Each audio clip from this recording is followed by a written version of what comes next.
They tell you all you need is love, or sex, or someone to complete you.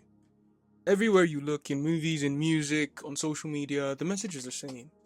Your happiness depends on someone noticing you. Your life is worthless. You are just a speck of dust in the universe. You are completely incomplete until you find that perfect union. But that's not love. That's craving disguised as fulfillment, desire dressed up as necessity. True union isn't about completion. It's about elevation. And understanding that changes everything. See, Plato's Symposium completely shifted the way I see love. His arguments that love is meant to elevate us, to pull us toward virtue, truth, and beauty. The idea that union isn't what completes you, it's an aid, a cherry on top. And to summarize, he had four main claims. That the ultimate aim of love is happiness, and that to be happy, we need to hold on to what is good and beautiful forever, because otherwise it's worthless. He stated that the only way to hold on to it forever is to create something new, because that's the only way we can express our immortality, through creation. Our work, our lives live on forever, indefinitely, in that thing we've created. And the fourth thing is that sex is the lowest expression of love. The pursuit of the thing that is more beautiful than sex is the most good you can possibly do, the highest thing. And for him, that is philosophy, the exploration of wisdom. All of that is found in God. And that's the highest thing you can do, to find God. So, to Plato, and to me in some sense, the whole point of falling in love is not that you found the one that's going to make you perfect and complete you, and that love is the be-all, end-all of your existence. No, it's to push you towards the pursuit of God and the fulfillment of your purpose in life. You don't need a partner to be complete. You're fine just the way you are. And this is the radical shift that I'm trying to present. And that's the argument I'm trying to make today, is that a relationship should complement you and not define your entire existence, whether you're a man or a woman. The end-all be-all of your life is not within that relationship. And obviously, you should go in there trying to create a new identity and giving yourself to it. But you should only do that if being in the relationship is better than being single to begin with. Because the entire aim of our lives, for me as a Christian, is that I'm able to serve God. And I'm able to use my life, my gifts, and my talents to please Him. If a relationship comes along that satisfies that and makes me better at pleasing God and at pleasing the highest, that is the only time it is better than me being single. And I know this is countercultural, and I'm not trying to be an iconoclast, but I think within our generation we've come to a place, especially from our parents, there's so much pressure on like love and marriage and the place of that in society and its grounding values, and those things are true.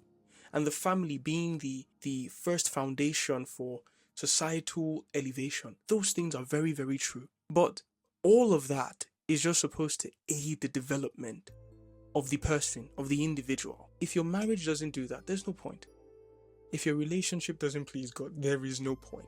You are better served staying by yourself, committing 100% of your efforts in the pursuance of that which will please the Father, than trying to satisfy someone else and satisfy a woman and satisfy her cravings and whatever. But that is the place of love in our lives. It's to imitate what God would have us do and to help us do that in a better way. And so my charge today is this. I think as men, we should focus more on who we are as individuals. And then by the time we improve ourselves, by the time we have an idea of what we've been called to do, then you can start having conversations about the type of woman you want to have, because you know who you are. If you see yourself as a king, you know you're chasing a queen, and you know you should be attracting a queen. It allows you to become more selective. You are no longer looking for an IG baddie because you see yourself as a king. You are now a high value man. And so your perspective of what is acceptable within a relationship changes. Your perspective of the type of partner you should be with also changes. Kings are with queens, and queens we all have an objective view on. We know how they present themselves. And so it's easy for you to filter when you know who you are and when you know where you're going. And it's easy for you to know who you want to attract and who you should be with. It leads to the happy life. There's a poem I love so much about the happy life by Henry Howard. He says, "My friend, the things that do attain, the happy life be these I find.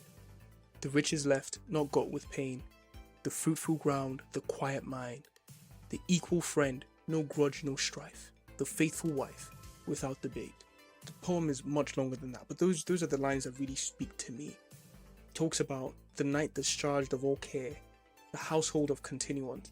The idea that it is simplicity and knowing who you are and finding a partner that gives you peace of mind and no doubt that takes you towards that happy life. That should be the only aim of love.